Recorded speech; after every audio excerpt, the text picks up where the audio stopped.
Your paycheck shouldn't feel stuck on a slow elevator that never moves. If you want a real raise, here's a practical, repeatable plan you can run in 90 days in the US job market. This isn't magic. It's a focused playbook that lines up market data, your current skills, and a simple negotiation script so you can push your salary higher. First, know your market. Decide the target roles that pay what you want in your area and confirm the range with real sources. Check Glassdoor, LinkedIn Salary, PayScale, and the Bureau of Labor Statistics for regional data.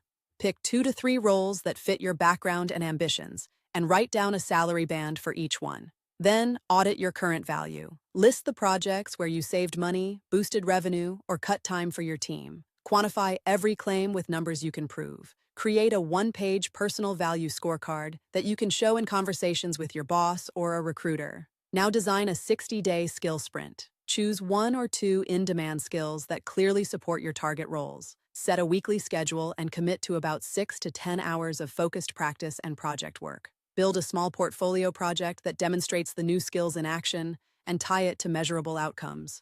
While you're learning, start assembling proof. Document the impact you've had at work in a concise way. Capture before and after metrics, dashboards you built, or problems you solved. Update your resume and LinkedIn profile to reflect the new skills and the results they enable. Next, build visibility and start conversations. Reach out to a few trusted colleagues, mentors, or managers to share your plan and ask for feedback. Do informational interviews with people in the target roles to learn what the job actually requires. If you can, let recruiters know you're exploring a move and open to opportunities. Having external leverage helps, but you also need a negotiation mindset. Prepare a 3-part pitch you can use in a salary discussion. Part 1 is your market data, the salary band for your target role in your region. Part 2 is your value evidence, the concrete impact you've delivered with numbers. Part 3 is the trade-off, what you're willing to adjust if the offer isn't exactly in the band. Practice the negotiation script until it feels natural. Start with a statement that you're excited about the role and the company, then share your market numbers gently. Present the impact you've had with the numbers to back it up. Finally, propose a salary range and a plan for how you'll contribute in the first 90 days to justify the raise. Use the right moment to negotiate. The best time is after you've demonstrated skill growth and completed a significant project, or when you've received a formal offer. If you're currently employed, you can initiate a conversation after you've shown recent wins and have new market data in hand. Build a 2-track plan. Track A is the current employer. Use your value scorecard to request a raise or a promotion based on verifiable results. Track B is the external market. If your current employer can't meet your target, be ready to transition to a role that does, using the message that you're leveraging market realities to guide your career path. A practical habit helps the plan stick. A weekly money and career review. Every Friday, review 2 numbers: what you earned and what you learned that week. Track 1 action you'll take in the coming week to edge closer to your target salary. Use a simple notebook or a note on your phone so it's easy to keep up. Now tie this to money management and wealth-building habits. When your salary nudges up, keep your living costs in check with a simple rule. Save or invest a fixed percentage of every raise. If you add 5% of your income to savings, it compounds. If you add 10%, you're accelerating wealth. The key is consistency, not perfection. Set up an automatic plan for investing.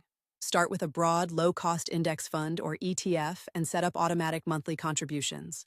Even small, regular investments build up over time. Pair this with a balanced emergency fund so you won't need to rush back to the job market for cash. Learn to use your increased income wisely. Create a 3-year plan.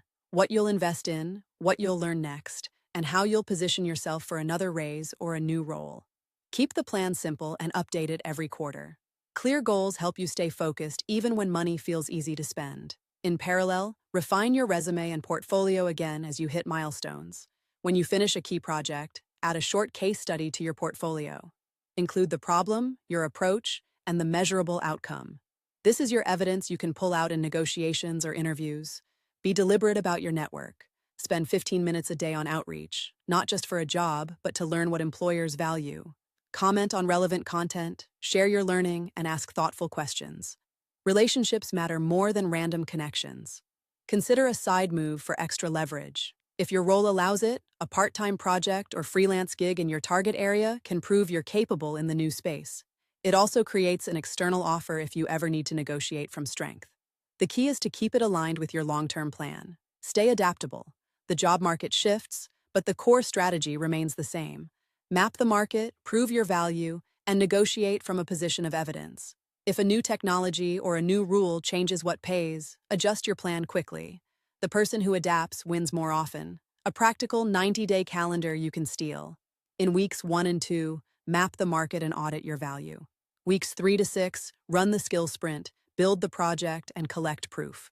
Weeks 7 to 9, reach out to mentors and recruiters and start conversations about next steps. Weeks 10 to 12, practice your negotiation, test offers, and decide on the best path.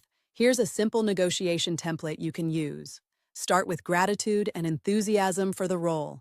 Then present your market data and your proven impact. Finally, share your target salary range and your plan for contributing in the first 3 months. If the salary isn't adjustable right away, ask for alternatives like a performance review in 90 days or a signing bonus. A note on confidence. Salary talks feel personal, but they're really business conversations. You're presenting information about value and risk. If you come prepared with data and a track record, you'll sound confident even if you feel nervous. Now, a quick sanity check you can use during the process.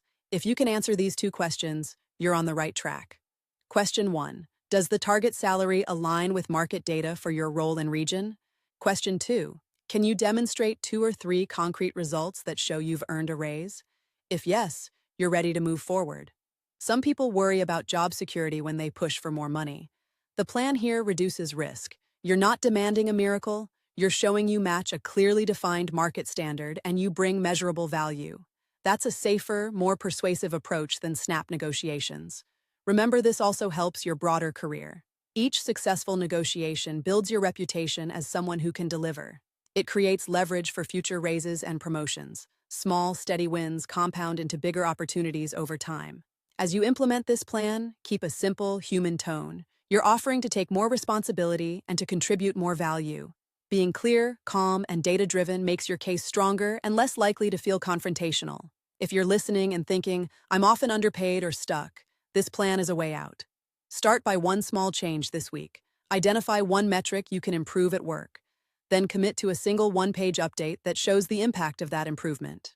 Your action item for today is to pick your target role and gather 2 solid salary sources for it. Write down the salary bands and the specific titles you're aiming for.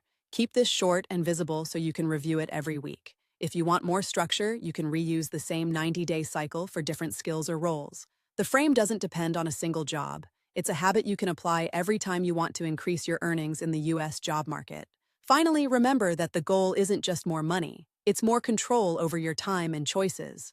A higher salary opens doors to better opportunities, but you must use those doors wisely with smart money habits and ongoing learning. If you found this plan useful, hit the like button to show support. If you want to see more practical career growth strategies, subscribe to this channel. And I'd love to hear your thoughts in the comments. What's your target salary and what's your first step this week?